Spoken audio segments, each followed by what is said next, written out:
So let's look at the story told to us right now by the data lines of average list price and interest rates over the last several months.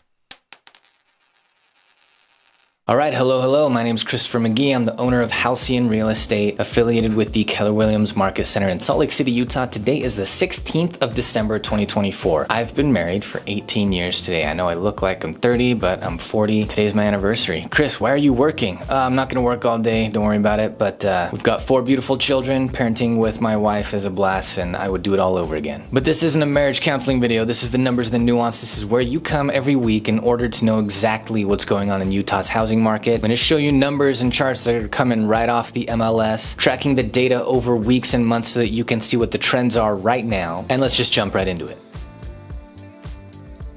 So let's look at the story told to us right now by the data lines of average list price and interest rates over the last several months, over the last quarter or 2 quarters. Story told to us when we look at the average list price over that amount of time is that we're still not getting the break that we kind of hoped we would heading into winter. Not on price. The resilience of the demand is still there. Average time on market right now is about 60 days. It's about 2 months. And that's not so long that sellers who are on the market for 2 months before they get an offer that they're willing to accept, that's not painful enough for them to be dropping their prices dramatically. So it's down this week from where it was the previous week, but we're still, the data line is showing us a very moderate climb up over the last couple of quarters, and that climb looks just a little more aggressive over the 4th quarter, which is going to be over in just a couple of weeks. Now, interest rates came up a bit from the previous week, but we're still just under 7%. And by the way, if you team up with a really great realtor, there's a decent chance that you can get the seller, you can negotiate for the seller to pay for closing costs and or to buy your interest rate down a point or so. And by the way, if you've got excellent credit and if you've got a significant down payment, it's going to be almost too easy to get your interest rate into the 5s. So don't despair when you're online and you find a mortgage calculator online and you put in the price of a home that you're hoping for and you're looking at what the monthly payment is when you type in a 7% mortgage interest rate. That number that you're seeing staring at you, that doesn't have to be what your monthly payment actually comes to. Now, of course, we'd like it lower. Just be careful what you wish for, because we have enough pent-up demand in Utah that once that interest rate starts to come down, man, if we get 6% or below, the amount of people that come into the market to buy homes, I think that's gonna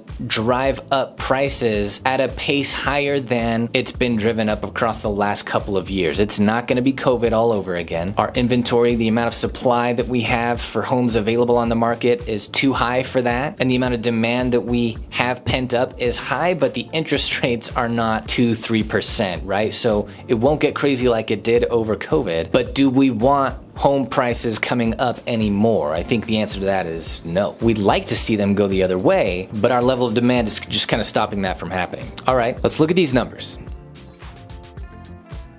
Inventory is currently sitting at 9,878. That's down from the previous week. We've been trending down since the peak that we hit in October of about 11,330 something. Average days on market is 58 this last week, which is down just a couple of days from the week prior to that, but we are clearly trending up. Average list price last week came to $727,556, down from the previous week, but like I said, we can see this trending very moderately up. Average sold price last week came to $731,679. That's higher than what the average list price was. So that makes the difference between our average list and our average sold price come to a difference of $4,123 in the seller's favor this last week. And you can see the couple of times across the last couple of quarters on this chart, the list price versus sold price chart, where it spiked super high, but you can also see that for the most part, if you go to the bottom of that chart and see where it says 0,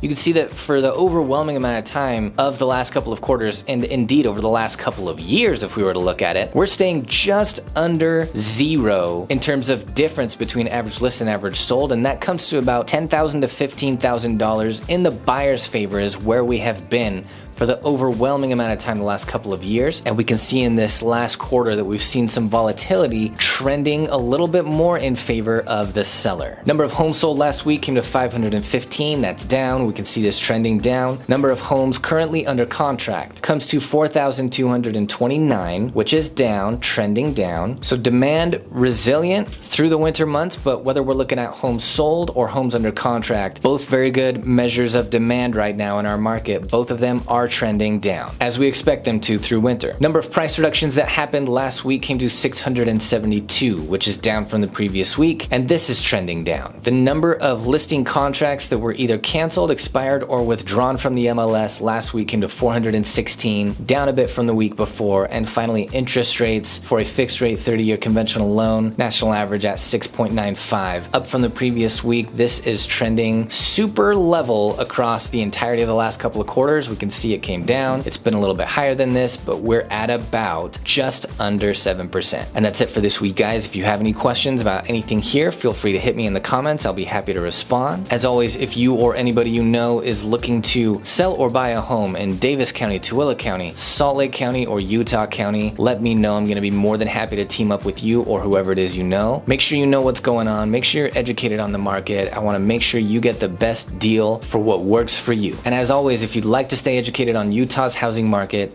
there is no better way than to hit that subscribe and stay up on it with me from week to week. Thanks for joining me this week, guys. I'll see you in the next one. Bye-bye.